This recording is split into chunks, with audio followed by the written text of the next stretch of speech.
He's the samurai warrior of Silicon Valley. Larry's attitude is, if you want to compete against me, then be prepared to be crushed. Larry Ellison started Oracle Software over 30 years ago, and it has made him the highest paid executive over the last decade, with a total compensation of $1.84 billion. There was nobody better than Larry at making a customer believe that he could change that person's business life with his product. He sees around the corner well before many of us get to the end of the street. He'll do whatever it takes to win, in the office. SAP, the German software firm, was ordered to pay Oracle $1.3 billion. Or on the ocean. There is absolutely no doubt that he hates to lose. His company's technology has become the backbone of the world's information systems, from government to online commerce. The brazen billionaire is an ambitious provocateur with a singular management style. I have a theory that Larry's succession plan for Oracle is he is trying to figure out a way that when he's 6 feet under in a grave, he can still run Oracle.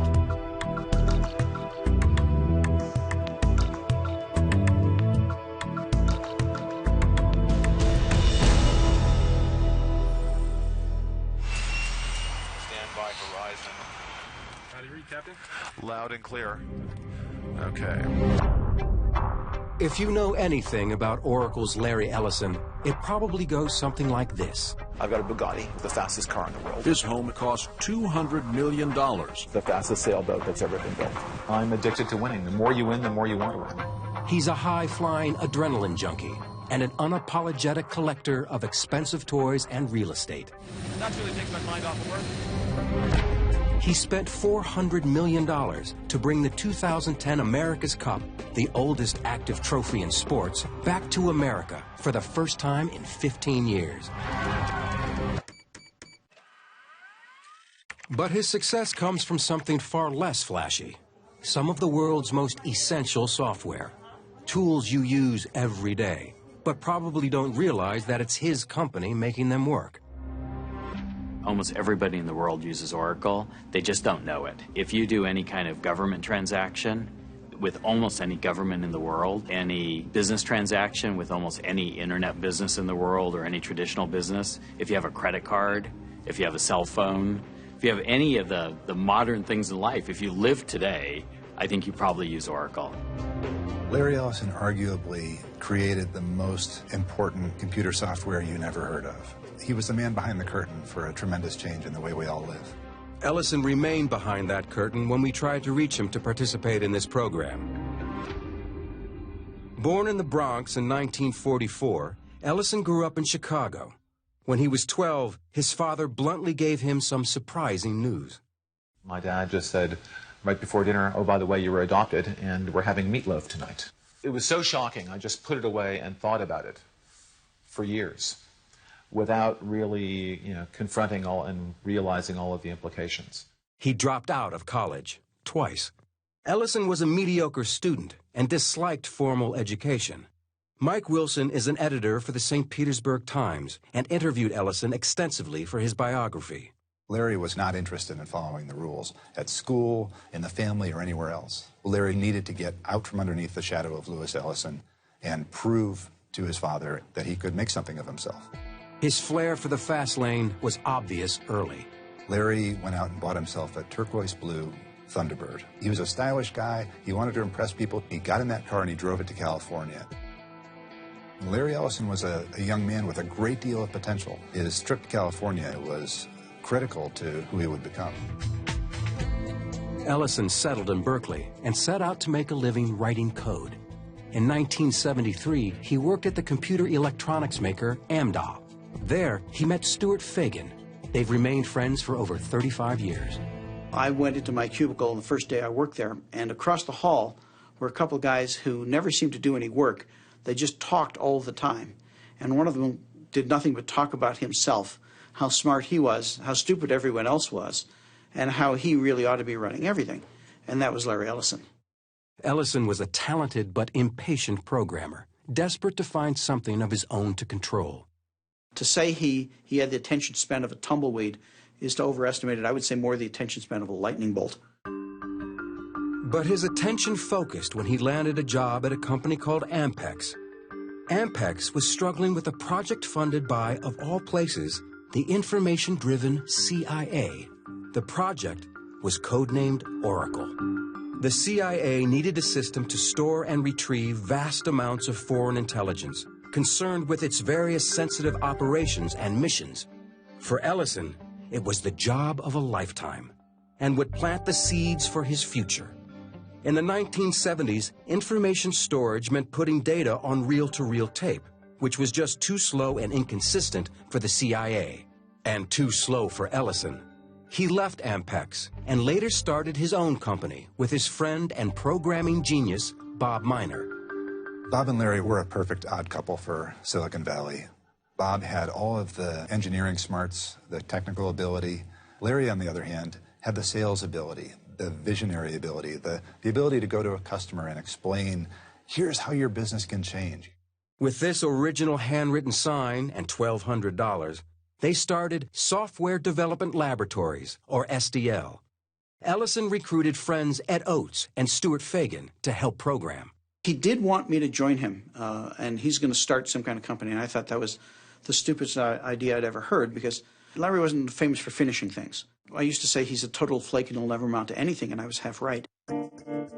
Ellison's new company needed a product. And after reading an obscure IBM research paper, he thought he had it. A method of sorting information that was vastly superior to anything that had come before. It was called a relational database. According to Gary Bloom, who worked with Ellison for 14 years, it was a complex name, but a simple idea. Relational database, what is it? It's a collection of data and information that's very simply put into a format that makes it very easy to search and find that information. It's nothing more complicated than that. IBM didn't see the potential of what they had. Ellison did. I said, oh my God, we can beat IBM to market because IBM doesn't believe in their own idea. Ellison believed and asked programmer Bruce Scott to start writing code. For me, it's just cool technology and kind of fun, but for Larry, he saw a company out of it. He saw a market out of it. We weren't sure Larry was right, but we needed the jobs, and it was a struggle all the time. Larry was under a lot of pressure to get some money in somehow.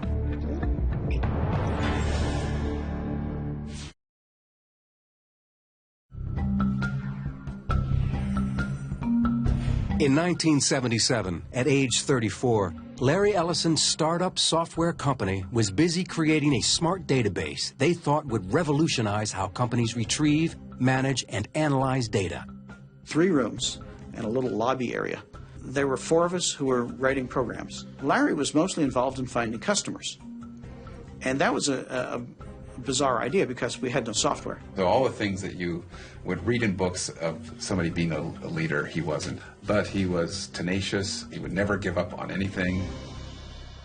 Ellison chased and cajoled customers, becoming the company's chief evangelist. There was nobody better than Larry at making a business person, making a customer believe that he could change that person's business life with his product. Knowing they still needed a smarter solution for the monumental task of managing worldwide intelligence, Ellison sold his database to the CIA, his first customer. He called the new software Oracle version 2. There was no version 1 because everyone thought, well, no one buys version 1, it's buggy. So we started with version 2. Well, our version 2 was at least as buggy as anyone's version 1. And I describe those early versions as the Roach Motel of databases. The data went in, but it didn't come out. In 1982, Ellison also took the name Oracle for his company. He targeted government agencies and major corporations in his own unique way. I remember him telling me very distinctly one time, Bruce, we can't be successful unless we lie to customers. For some reason, Larry told the Bank of America, I think he told us there were 15 of us, when in fact there were 5 of us. Now, I'm not sure why the Bank of America would think differently of you if you're 5 or 15. But Larry had given them a number which was a little larger than reality. Ellison also was sharpening a sales philosophy rooted in a trip he had taken to Japan in the early 1970s. I was in Japan, and I was talking to a Japanese business executive, and he told me, that the problem with America is that we just have no stomach for competition. In Japan, we believe our competitors are stealing the rice out of the mouths of our children, In Japan, we think anything less than 100% market share is not enough. His take-no-prisoners approach became known as the Oracle Way. The Oracle Way in the early to mid-'80s was just to win, almost by any means necessary. Larry's attitude is, if you want to compete against me, then you better be prepared to be crushed, or don't compete against me. His product, the Oracle database, took off like a jet fighter in one of his ads. And in 1986, Oracle went public. His 39% stake in the company was worth a stunning $93 million. The IPO was a huge hit, but was overshadowed the very next day by Microsoft's public offering, which made Bill Gates' stake worth a whopping $350 million. In 1989, Ellison moved Oracle to this mammoth campus in Redwood Shores, California, which became known as the Emerald City, a reference to the Wizard of Oz, or as one newspaper described it, Larryland. And everyone knew who was the wizard. When I ordered a Ferrari 348, and I was going to get the first 348 in California, Larry ordered one from somewhere on the East Coast and got it shipped in before I got mine. He didn't want to be the second one. He wanted to be the first one. His obsession to be first took its toll. Oracle hit a wall. These aggressive sales practices started to cause serious problems.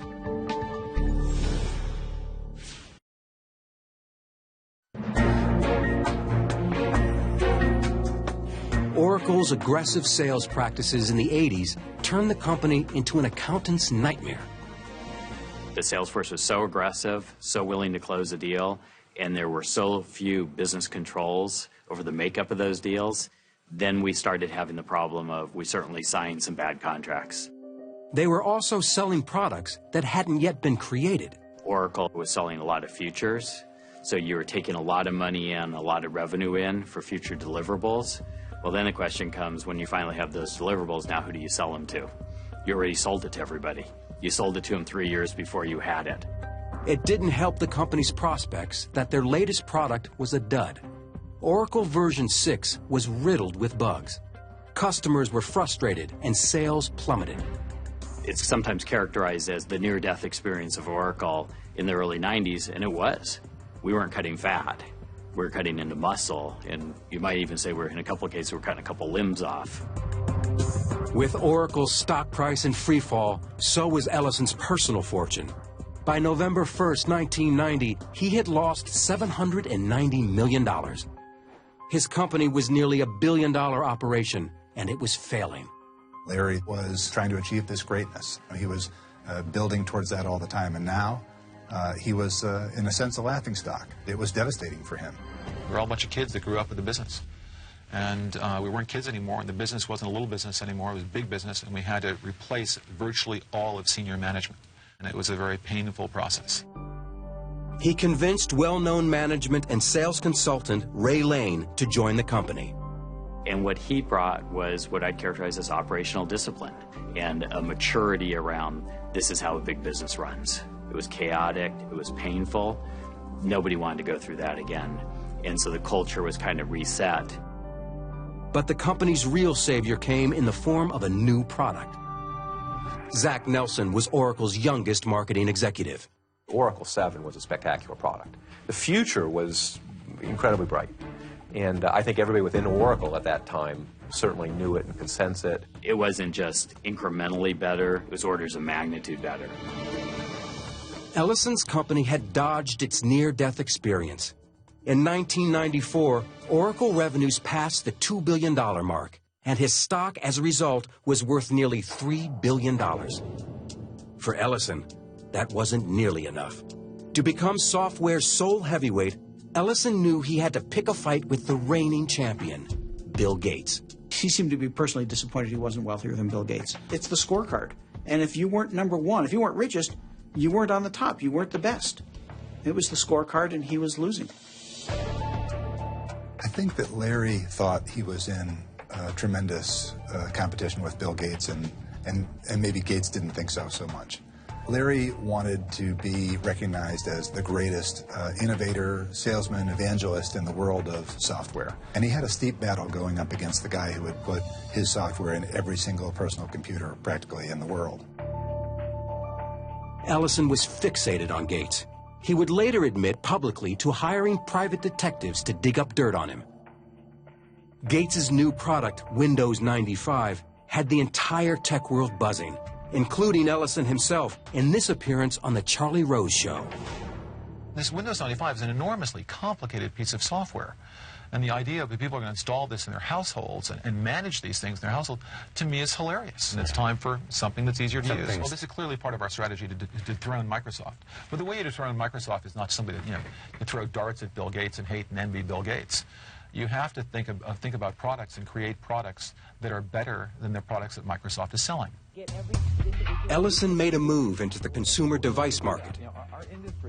He called it the network computer, or NC. He launched the network computer with great fanfare. The computers we currently make, personal computers, are rather expensive and very, very complex. So we've introduced this new class of computer for normal human beings at very low cost. That's pretty. Very low cost, very lightweight. Now every person can use a computer because they're low cost and very easy to use.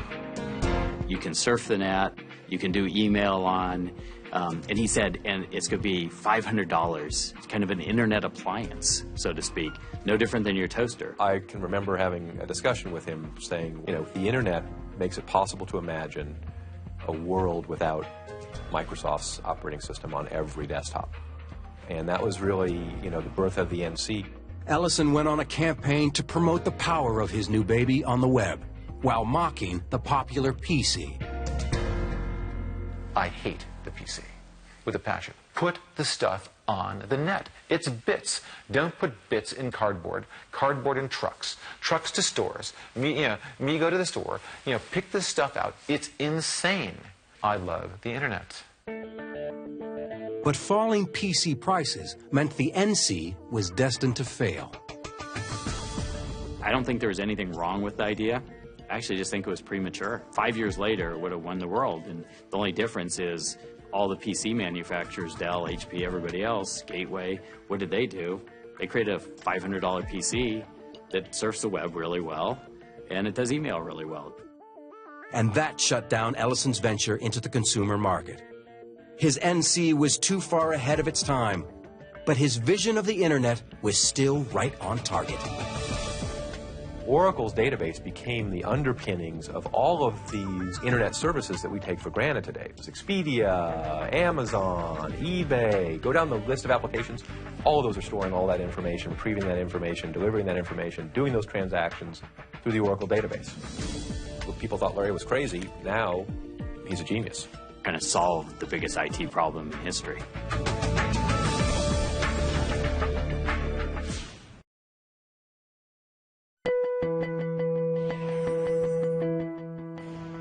By 2000, Larry Ellison's company, Oracle, was among the elite tech companies in the world. But internal struggles would soon force out the company's president and chief operating officer, Ray Lane, who had risen to second in command and heir apparent. He described the culture at the company he left. It wasn't good enough for a salesman to make their quota. They had to make 200% of their quota. It was, the top 10% get rewarded millions, and everybody else, falls by the wayside. They're weak soldiers, shoot them. A departing Lane said he didn't fit into Oracle's system, and that the only person making decisions at Oracle is Larry. Lots of people that transitioned in and out of Oracle got confused who was in charge. And that's a pretty volatile, that's like a galactic collision, where two stars hit, and it's a pretty violent explosion. Oracle, the company, was on a roll, but was lagging behind in one key area. We're still fighting to be relevant in the applications world. We're the #2 application provider in the world, and we're #2 in ERP behind SAP. Boy, this #2 is getting old. And we're #2. Not for long. We're #2 in CRM behind Siebel, but we're growing faster than SAP, and we're growing faster than Siebel, and we're determined to become #1 in applications like we're #1 in database. To get to #1, Ellison needed to do something his company had long avoided: buying new technology through acquisitions. When he came to that conclusion, he opened his wallet and bet far bigger than anyone else did. And in fact, he did it far faster than anyone else did. Ellison wanted to bundle new application software with Oracle's successful product line. In 2003, he targeted the company PeopleSoft in a hostile takeover attempt. The Department of Justice sued Oracle on antitrust grounds, charging the takeover would empower the company to illegally raise rates and impair innovation. After a year-and-a-half-long battle, the courts sided with Oracle. Ellison finally acquired PeopleSoft for $10.3 billion. It's very rare that someone gets sued by the government and they actually win. You know, I mean, it's just another testament to this guy's tenacity. Most guys would have maybe walked away from that. Instead, Ellison stepped it up. Over the next 5 years, he would spend close to $34 billion acquiring 52 companies. Heather Bellini is Senior Managing Director of the Technology Research Team at International Strategy and Investment Group. She has covered Oracle since 2003. He started looking out and seeing how the landscape was changing and how the carnage that was done to some of his competitors was going to give him an opportunity to go make some acquisitions and buy some technology where he was behind. And he really was the one that started the whole M&A trend within the technology industry. Ellison's appetite for acquisitions accelerated in 2009 with his $7.4 billion trophy purchase of the prominent hardware company Sun Microsystems. But in 2010, his eyes were on another trophy, a decade-long $400 million obsession. BMW Oracle Racing was launched in 2000 for Ellison's run at the America's Cup. It may be the oldest active prize in international sport, but what Ellison created was entirely new. The boat is a trimaran. It often appears to be nearly flying with only one of its 3 hulls actually in contact with the water. The oceans have never seen anything like it. There is absolutely no doubt that he hates to lose. There's no doubt of that at all. Grant Dalton has competed against Ellison on the America's Cup circuit. My recollection in racing against him, and we will race against him in the future, is this is a man that's very determined to win. On Valentine's Day 2010, Ellison brought the America's Cup back to the United States for the first time in 15 years. He celebrated with his now ex-wife, romance novelist Melanie Kraft. It was his 4th marriage. The old samurai warrior re-emerged when his friend Mark Hurd resigned as CEO at Hewlett-Packard amid allegations of sexual harassment and expense account irregularities. Ellison was outraged. He attacked the HP board of directors.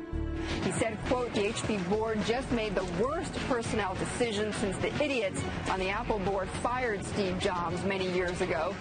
Exactly 1 month later, Ellison stunned the business world when he turned around and hired the ousted executive. The Silicon Valley soap opera continued when HP named Leo Apotheker as its chief executive. His former company, SAP, is Oracle's biggest rival in business software. SAP and Oracle had been locked in a nasty 3-year copyright infringement case that ended in November 2010. SAP, the German software firm, was ordered to pay Oracle $1.3 billion. It was the biggest settlement ever for software piracy. Larry Ellison's brawl had drawn new blood on the information technology battlefield. And as always, he is more determined than ever to win. Larry Ellison is pretty similar to the New York Yankees. They're the team you love to hate. And as a competitor to Larry Ellison, I'm sure that he's the person that people love to hate, just given how successful he's been.